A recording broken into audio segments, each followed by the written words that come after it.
Hi friends, welcome to Sanvees লাইফের আরেকটি ব্লগে তোমাদের সকলকে স্বাগত। দেখো, সানভি এখানে বদমাশি করতে স্টার্ট করে দিয়েছে। চিড়িয়াখানা দেখে আমরা পৌঁছে গিয়েছিলাম ভিক্টোরিয়া মেমোরিয়াল হল দেখতে। তো ভিক্টোরিয়া মেমোরিয়াল হলের সামনে বসছিল অনেক রকমের fruit chaat, but fruit chaat গুলো ছিল কাটা কাটা, সব পিস পিস করে খোলা ওরা বিক্রি করছিল। তাই দেখে আমার খুব একটা পছন্দ হলো না।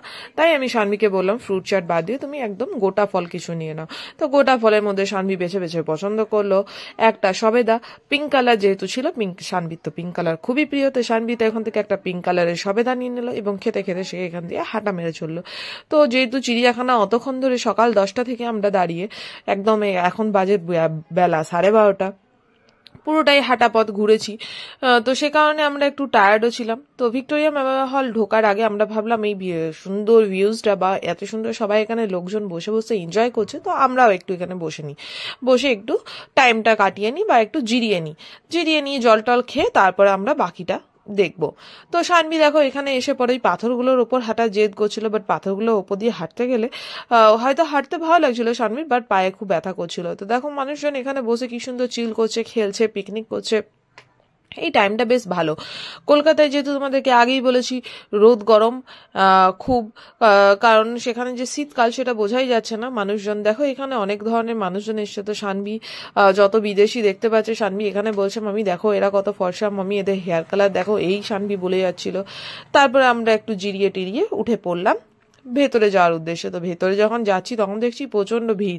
তো প্রচন্ড ভিড়ে ফোন বের করার আর সাহস হয়নি, তাই ভেতরে ভিডিওটা তোমাদেরকে দেখাতে পারলাম না। বাইরে বেরিয়ে এসে বাকিটা রাউন্ড দিচ্ছিলাম, তারপরে ভিডিওটা তোমাদের সাথে শেয়ার করলাম। তো দেখো এখানে সানভি ক্লান্ত হয়ে পড়েছে এবং পেটে খিদেতে তো চোর টান দিচ্ছে। তো সেই জন্য আমরা এবার চলে এসেছি হলদিরামে কিছু দুপুরে লাঞ্চ করব বলে। তো দুপুরে লাঞ্চে ভাবলাম হলদিরামে এসে আমরা ভাত খাবো, বাট ভাতটা আমাদের কপালে জুটলো না, কারণ এখানে ভাত ছিলই না, বাকি সব রকমের সবকিছু ছিল। তো সানভি সেখানে ঢুকে পড়ি প্রথমেই বললো যে আমি চাউমিন খাবো, বাট দুপুরের দিকটাতে আমি দেখলাম যে সারাদিনে অনেক কিছু তেলের পরিমাণে খাওয়া হয়েছে, তো তাই যাতে একটু নর্মাল কিছু খাই। তো তারপরে সানভিকে নিয়ে গেলাম ওয়াশরুমে, কারণ অনেকটা টাইম আমরা বাইরে ঘুরেছি। তো বাট এখানে এসে ওয়াশরুমে গিয়ে দেখলাম একদম নিট অ্যান্ড ক্লিন, যেরকম তোমাদেরকে বলেছিলাম চিড়িয়াখানা একদম নোংরা বাথরুম ছিল। তো সেখানে সানভি সেরকম ভাবে বাথরুম করতে চাইছিল না বা গন্ধের জন্য যেতে চাইছিল না। এখানে এসে নিট অ্যান্ড ক্লিন ভাবে সানভি ফ্রেশ হলো, হাত ধুলো। তারপরে দেখো আমাদের লাঞ্চ এখানে চলে এসেছে। আমি লাঞ্চের মধ্যে নিয়েছিলাম ইডলি, সানভি অর্ডার করেছিল পেপার ধোসা। বাট যেহেতু পেপার ধোসাটা আসতে অনেকটাই লেট হচ্ছিল আর এখানে ছিল সেলফ সার্ভিস, তো সেই জন্য সানভি এখানে বসেই ছিল। তো আমার ইডলিটাই খাওয়া স্টার্ট করে দিয়েছে। তো আমার ইডলিও কিন্তু হাফ শেষ করে দিয়েছে, তারপরেও কিন্তু ওর পেপার ধোসা নিয়ে চলে এসছে। তো দেখো এটাও কিভাবে ধোসা খাচ্ছে, আমি তো দেখে অবাক হয়ে গেলাম। সানভি বলছে এটা ধোসা নয়, এটা হচ্ছে আমার রোল। তো একদিকে দেখছিল।